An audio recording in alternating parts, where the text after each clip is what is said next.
ಎಲ್ಲರಿಗೂ ನಮಸ್ಕಾರ. ನಾನು ಅಂಗರಿ ಸುಂದರಾಜನ್. ಅಡುಗೆ ಟಿಪ್ಸ್ ಇವತ್ತು ನೋಡೋಣ. ಒಂದು ಕೂಟು, ನಮ್ಮ ಟೈಪ್ ಆಫ್ ಕೂಟು ಮಾಡೋದೇ ಹೇಳ್ಕೊಡ್ತೀನಿ. ಹುಣಸೆಹಣ್ಣು ಹಾಕಿ ಮಾಡೋದೊಂದಿದೆ, ಹುಣಸೆಹಣ್ಣು ಹಾಕದಿರ ಸಿಹಿ ಕೂಟು ಅಂತ ಹೇಳ್ತೀವಿ. ಎರಡು ಟೈಪ್ ಆಫ್ ಕೂಟು ಇರುತ್ತೆ. ಇದು ಫಸ್ಟು ಹುಣಸೆಹಣ್ಣು ಹಾಕಿ ಮಾಡೋ ಕೂಟು ಹೇಳ್ಕೊಡ್ತೀನಿ. ಅದಕ್ಕೆ ಏನೇನು ಹುರ್ಕೋಬೇಕಂದ್ರೆ, 1 ಸ್ಪೂನ್ ಕಡಲೆಬೇಳೆ, 1 ಟೇಬಲ್ ಸ್ಪೂನ್ ಕಡಲೆಬೇಳೆ, 1.5 ಟೇಬಲ್ ಸ್ಪೂನ್ ಉದ್ದಿನಬೇಳೆ, ಒಂದು ಸ್ವಲ್ಪ ಮೆಣಸು, ಒಣಮೆಣಸಿನ್ಕಾಯಿ ಎಷ್ಟು ಖಾರಕ್ಕೆ ಬೇಕೋ ಅಷ್ಟು, ಮತ್ತು ಇಂಗು, ಚೆನ್ನಾಗಿ ಕಾಯಿ ತುರಿ 1 ಕಪ್ಪು.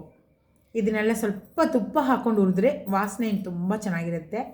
ಅದನ್ನು ಚೆನ್ನಾಗಿ ಕೆಂಪು ಹುರ್ಕೋಬೇಕು ಇದನ್ನು. ಅದ್ರ ಜೊತೆ 1 ಸ್ಪೂನು ಅಕ್ಕಿ ಕಾಳು ಹಾಕ್ಕೊಳ್ಳಿ, ಅದು ಗಟ್ಟಿ ಕೊಡುತ್ತೆ. ಸ್ವಲ್ಪ ಕೂಟ ಅಂದರೆ ಸಾಂಬಾರು ಥರ ಇರಬಾರ್ದು, ಸ್ವಲ್ಪ ಗಟ್ಟಿ ಇರಬೇಕು.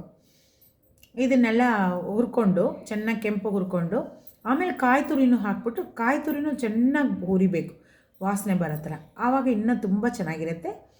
ಅದು ಹುರಿದ್ಬಿಟ್ಟು ಅದನ್ನು ಸ್ವಲ್ಪ ತುಂಬ ನುಣ್ಣಗಿಲ್ಲಂಗೆ, ತುಂಬ ಇದಾಗಿಲ್ಲ ಹಂಗೆ ಮೀಡಿಯಮ್ ಆಗಿ ರವೆ ಥರ ಸ್ವಲ್ಪ ಅದನ್ನು ಮಿಕ್ಸಿ ಮಾಡಿಕೊಂಡು ನೈಸಾಗಿ ನೈಸಾಗಿಲ್ಲ, ಸ್ವಲ್ಪ ತರಿಯಾಗಿ ರುಬ್ಬಿ ಇಟ್ಕೋಬೇಕು. ಆಮೇಲೆ ಬೇಳೆ ಬೇಯಿಸ್ಕೊಬೋದು. ಬೂದುಗುಂಬಳಕಾಯಿ, ಚೌ ನಿಮಗೆ ಯಾವ ಥರದ್ದು ತರಕಾರಿಗಳು ಬೇಕಾದರೆ ಇದಕ್ಕೆ ಹಾಕೋಬೋದು. ಆಮೇಲೆ ಗೋರಿಕಾಯಲ್ಲಿ ಮಾಡ್ಬೋದು, ಬೀನ್ಸು, ಕ್ಯಾರೆಟು, ಬಟಾಣಿ ಹಾಕಲ್ಲ ನಾವು ಈ ಥರ ಇದರಲ್ಲಿ ಮಾಡೋದಕ್ಕೆ.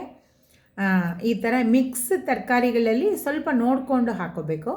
ಇಲ್ಲಾಂದರೆ ಈ ಸಪ್ರೇಟ್ ಮಾಡೋಂಗಿದ್ರೂ ಈ ತರಕಾರಿಗಳಲ್ಲಿ ಮಾಡ್ಬೋದು. ಇದನ್ನು ಆಲೂಗೆಡ್ಡೆ ಕೂಡ ಹಾಕಿ ಮಾಡ್ತಾರೆ, ಆಲೂಗೆಡ್ಡೆನೂ ಕೂಟು ಚೆನ್ನಾಗಿರುತ್ತೆ.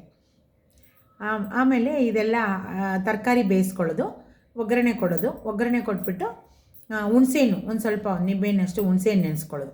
ಆಮೇಲೆ ಆ ಹುಣಸೆಹಣ್ಣು ಕಿವಿಚ್ಬಿಟ್ಟು ಆ ಹುಣಸೆಹಣ್ಣು ನೀರು ಹಾಕಿಬಿಟ್ಟು ತರಕಾರಿ ಉಪ್ಪು ಹಾಕಿ ಅರಿಶಿನ ಪುಡಿ ಹಾಕಿ ಬೇಯಿಸ್ಬಿಟ್ಟು ಆಮೇಲೆ ಅದು ಬೆಂದ ಮೇಲೆ ಸ್ವಲ್ಪ ಬೇಳೆ ಬೇಯಿಸಿದ್ದು ಹಾಕ್ಬಿಟ್ಟು ಆಮೇಲೆ ರುಬ್ಬಿದ್ದು ಮಿಶ್ರಣನೂ ಹಾಕ್ಬಿಟ್ಟು ಸ್ವಲ್ಪ ಚೆನ್ನಾಗಿ ಸೇರಿಸ್ಬಿಟ್ಟು ಚೆನ್ನಾಗಿ 1-2 ಕುದಿ, ಜಾಸ್ತಿ ಕುದಿಬಾರ್ದು. ಆ ಬೇಳೆ ರುಬ್ಬಿದ್ದು, ಆ ಖಾರ ರುಬ್ಬಿದ್ದು ಹಾಕಿದ ಮೇಲೆ ಕುದಿಸ್ಬಿಟ್ಟು ಇಳಿಸ್ಬಿಟ್ರೆ ಒಂದು ಸ್ವಲ್ಪ ತುಪ್ಪನೋ ಎಣ್ಣೆನೋ ಮೇಲೆ ಹಾಕ್ಕೊಳ್ಳೋದು.